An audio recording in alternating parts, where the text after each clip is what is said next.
Welcome to Contemporary Black Voices, where we take on the most important issues confronting Black America.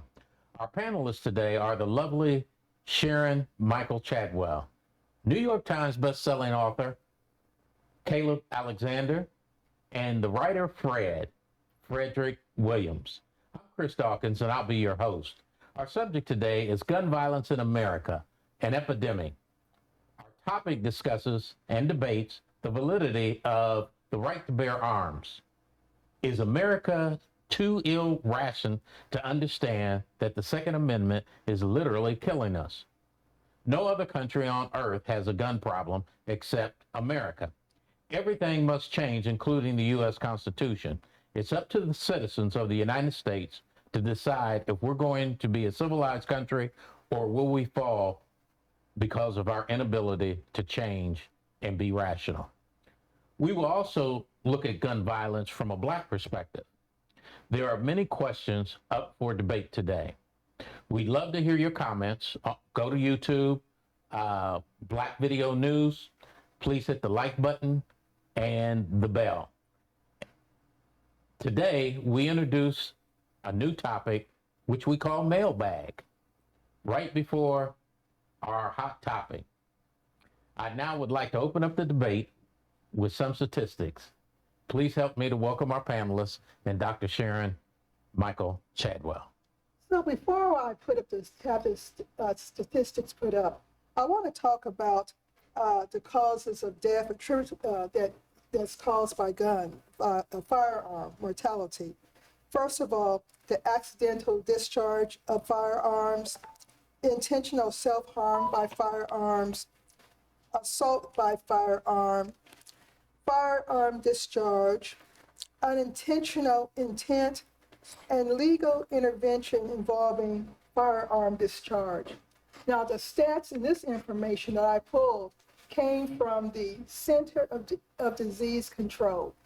The time frame that they pulled this information was from 2018 to 2021, and I'm only looking at 2018 and then ending with 2021. So go ahead, Carl. So in the United States in 2018, overall there was 39,740 firearm deaths.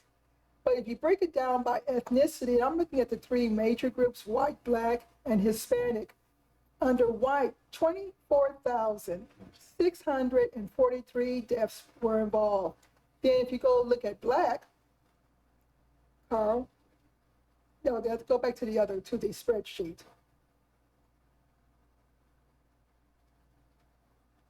If you look at Black, it was 9,713, and in Hispanic, it was 4,018. So overall, 62% of the total deaths by firearms by race was white, 24% Black, and then 10% Hispanic in 2018. Now, if you look at 2021, the overall deaths was 48,830. Then, if you look at based by race, 26,054 white, 15,290 Black, and then Hispanic, 5,741. So if you look at that across the board, 53% white, 31% Black, and 12% Hispanic. So there's always this discussion about, well, what about Chicago? Well, what about Chicago?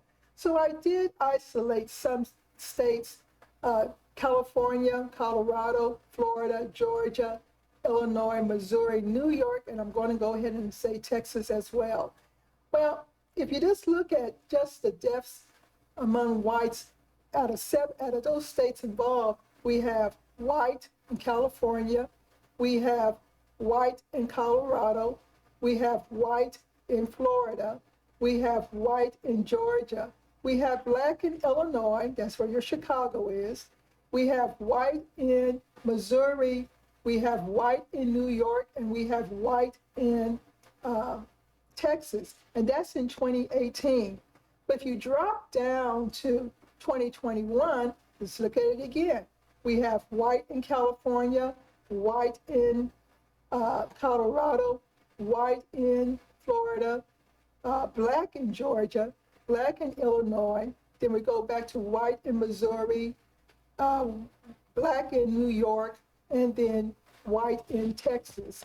So this argument about what, always focusing on Chicago is only skewing the discussion, when I think we need to look at the information across the board by the three major ethnic groups, and then just have that really true discussion. Now I have another presentation I want Carl to put up. So this is the number of mass shootings in the United States between 1982 and April of 2023 by the shooter's ethnicity or race. So I think there was like 143, just say less than 200 shootings, okay?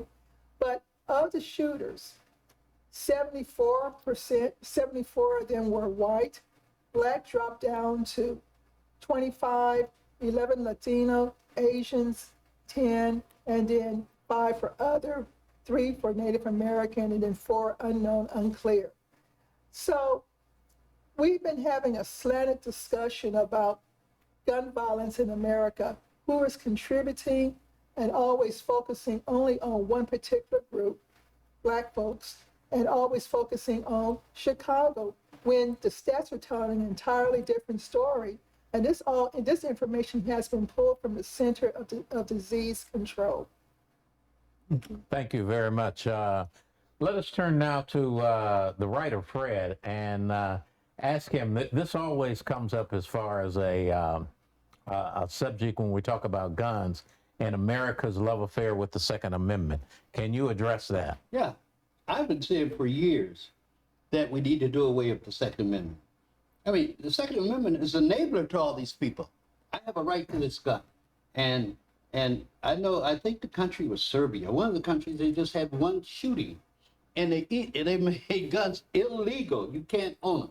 Mm-hmm. And that's what needs to happen in this country. And the only way you can do that is to do away with the Second Amendment. It's amazing that this country puts more emphasis on the Second Amendment than the First Amendment. And the First Amendment is about protecting your rights, or the Fourth Amendment, or the Fifth Amendment. But they always talk about the Second Amendment because they love their guns. And until, I'll make the prediction, until they do away with the Second Amendment, this is going to continue. And how long do we have to keep making the same argument that the Second Amendment is an enabler to these folks to be able to carry guns? And then, the other one. If you do away with all the guns, only the criminals will have guns.